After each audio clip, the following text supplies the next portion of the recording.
During a family trip, my father-in-law declared, "Real men provide, not stay at home." My husband lowered his head as his brothers laughed. I smiled and said, "Good thing I didn't marry a real man, then." When I showed them who was really paying for their luxury vacation, their smug faces vanished. My husband, David, and I have been married for over 10 years. We met during our college days at the University of Texas in Austin. David was an English major with dreams of becoming a novelist, while I was immersed in finance, aiming for a career on Wall Street. Despite our different career paths, our connection was undeniable.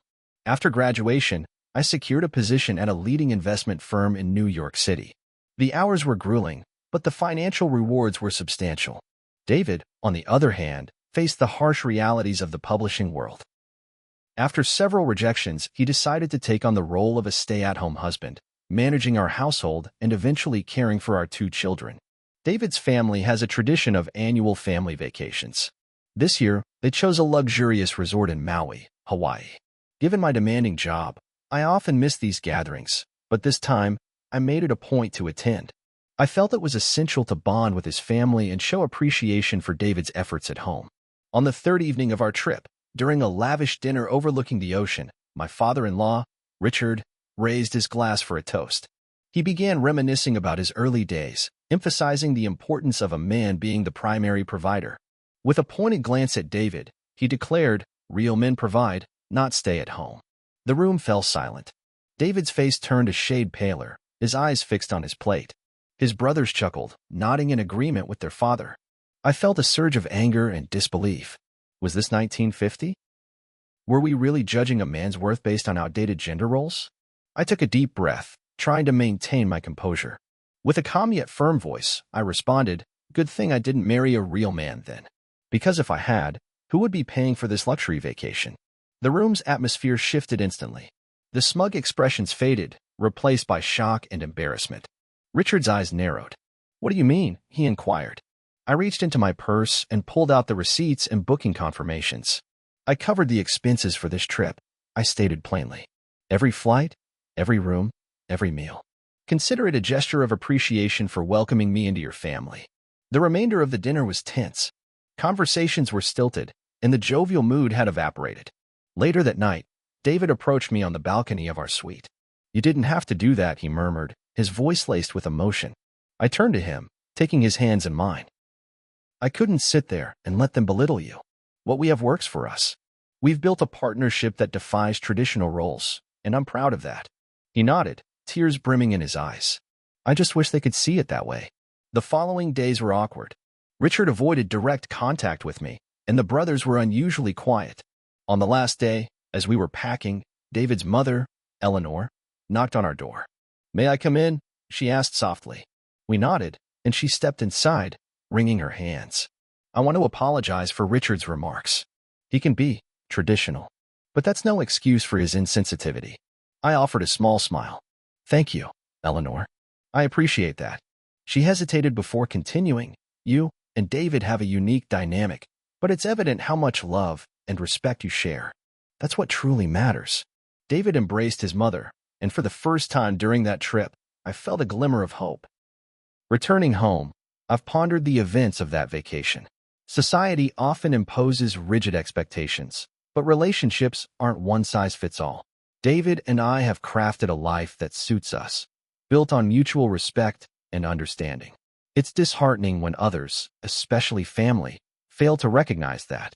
To those reading this, know that every relationship is unique.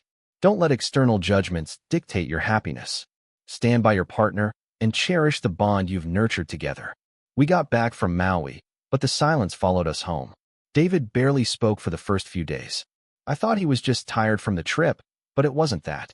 Something had shifted. One night, I found him in the kitchen, staring into the dark with a drink in his hand. David doesn't drink. Not usually.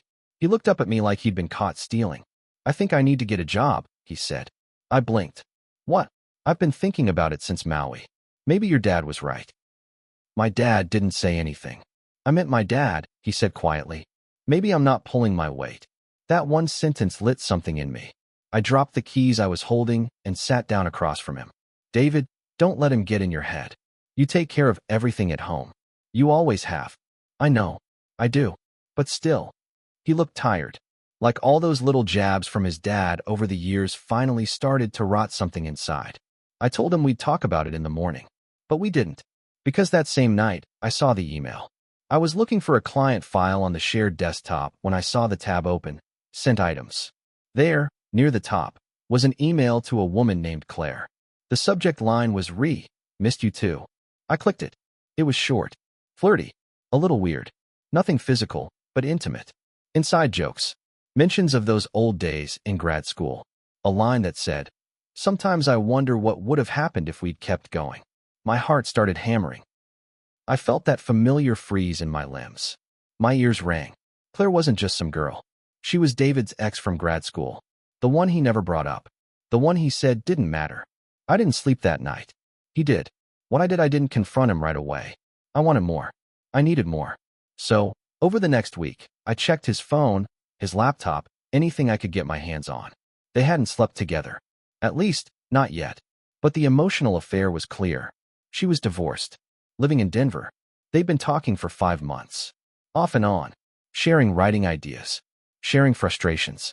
Sharing too much. I felt sick. Here I was, killing myself to provide, defending him from his father's insults. And this was what he was doing behind my back. But it got worse. One day, I finally called Claire. I told her who I was. I kept it calm. She was silent for a moment, then said, "He told me you two were basically over." I laughed, not because it was funny, because it felt like I was losing my mind. "We just got back from a family vacation I paid for." "Well," she said carefully, "he said you treat him more like a roommate than a husband. That you don't see him anymore." That one hit me hard. Maybe, just maybe, I had missed some signs. Maybe I had been too busy, too distracted. But this? I asked her to forward me their messages. She did. The messages were raw, honest, painful. He told her how he felt emasculated, how he hated being introduced as the stay-at-home dad at my work events, how he missed feeling important. But the worst was one from 2 weeks ago, right before Maui. "I don't know how much longer I can keep pretending," he wrote. "Sometimes I feel like I'm living in her shadow. Pretending. Living in my shadow." I stared at those words for hours. My stomach was in knots. I felt betrayed, but I also felt guilty. Because part of it, deep down, made sense. I hadn't realized how much he resented it all. But cheating? Even emotionally? That wasn't the answer. The confrontation, I didn't plan some dramatic showdown. No yelling. No crying. I waited until the kids were at my mom's, and I just laid it out. "I know about Claire." His face changed instantly. Shock, then guilt, then silence. He tried to explain that it wasn't like that, that it was just talking, that he felt alone. "You felt alone? I defended you in front of your entire family. I didn't ask you to do that." Wrong answer. I stood up, grabbed my bag, and walked out. I didn't know where I was going yet, but I needed air. I needed space. Now it's been 2 weeks. We're living in the same house, but barely talking. The kids can sense something is wrong. I haven't told anyone else yet, not even my best friend. I don't know what to do. I paid for that vacation to bring us closer. Instead, it revealed everything that was already broken. I still don't know how this ends, but I'll update if anything changes. David started therapy. He didn't tell me at first. I found the appointment confirmation on our shared calendar. Dr. Leonard, Couples and Men's Emotional Health. I didn't say anything, just watched from a distance. He came home from his first session quieter than usual. I was working late, sitting on the couch with my laptop when he walked in. He stood in the doorway, like he wasn't sure if he should interrupt me or not. "I saw someone," he said. I closed the laptop. "Okay." I told him everything. About Claire. About us. About how I felt. Erased. I didn't say much. I couldn't. Because I was still processing everything he had said to her. And if I'm honest, part of me was scared that therapy would just teach him how to justify the choices he made. But I let him talk. Then I found the bank statement. I wasn't even snooping this time. I was reviewing our tax documents, prepping early for next quarter, and I noticed a transfer. $3,000. From our joint account to a bank in Colorado. I stared at it for 5 minutes before I could breathe right again. I looked up the bank. Claire's City, Denver. I didn't jump to conclusions this time. I asked. David was in the laundry room folding the kids' clothes when I walked in. "Why did you send $3,000 to a bank in Denver?" He froze. His face told me everything before he even opened his mouth. She needed help, he said, voice low. Her son got sick. She couldn't cover the ER bill. I stared at him like I didn't know him anymore. You gave her our money? She said she'd pay it back. I couldn't speak. I physically couldn't. I had worked 70-hour weeks for the last 6 years. Missed birthday parties. Missed Christmas 2 years ago. To keep our life afloat. To build a future. And he sent our money to the woman he was emotionally cheating with? I'll transfer it back from my savings, he said quickly. You don't have savings, I said flatly. I do. That shut him up. He looked at the ground. Like a child who had broken something expensive. What made it worse, a week later, his youngest brother, Andrew, called me. We're not close, so it was strange. Look, he started. I know things were rough after the Maui dinner. I just wanted to tell you something. I didn't want you to hear it from someone else. My heart dropped. What? I think Dad's planning to confront David about the whole stay-at-home thing. He thinks it's affecting the family name or something. He's being Dad. I laughed. Not because it was funny, but because the family name? What century were we in? Then Andrew added something else. He also thinks you're too controlling. Excuse me. He said you humiliated him in front of everyone. That you acted like the man. That real wives don't do that. I felt like someone had knocked the wind out of me. That dinner wasn't about humiliating anyone. It was about defending my husband. And now that was being twisted into me being the problem? Then came the phone call. Claire called again. I wasn't going to say anything, she started. But I feel like I need to clear my conscience. I braced myself. David sent more than just that one payment, she said quietly. It's been a few times. Once for his book cover design. Once for my rent when I was between jobs. I didn't even ask for the total. I thanked her for being honest. Then I hung up and sat on the bathroom floor for what felt like hours. He was publishing a book that same night. I logged into his email again. I know I shouldn't have, but I did. And there it was, an email chain with a self-publishing rep. David had been working on a book for the past 6 months. A memoir. About being a stay-at-home dad. About how society emasculates men. About his silent suffering. Claire had been editing chapters. He hadn't told me a word. We were not okay that night. I told him to sleep in the guest room. You gave our money to your ex. You lied to me. You wrote an entire book about how miserable you are being married to me. And you didn't tell me. He didn't fight. He just picked up a pillow and walked away. I sat there, alone, realizing something I hadn't wanted to admit before. We were not okay. And maybe, just maybe, we hadn't been for a long time. No ending yet. But everything's changing now. It all came to a head 3 days later. We were supposed to host a small family dinner. Just David's parents and his 2 brothers, Andrew and Micah, with their wives. I didn't want to cancel because part of me was tired of pretending everything was fine. I was done hiding the truth behind my polite smile. They all arrived on time. Everyone brought wine, made small talk, complimented the smell of the roast chicken in the oven. David hadn't said a word to me in 2 days. Not one. Halfway through dinner, Richard, his father, brought it up again. So, any luck with finding a real job yet? He laughed, as if that joke had never gotten old. I put my fork down. I was done swallowing everything. Words, pride, betrayal. Maybe David should tell you all how he's been keeping busy, I said. Calm, too calm. David glanced at me, panicked.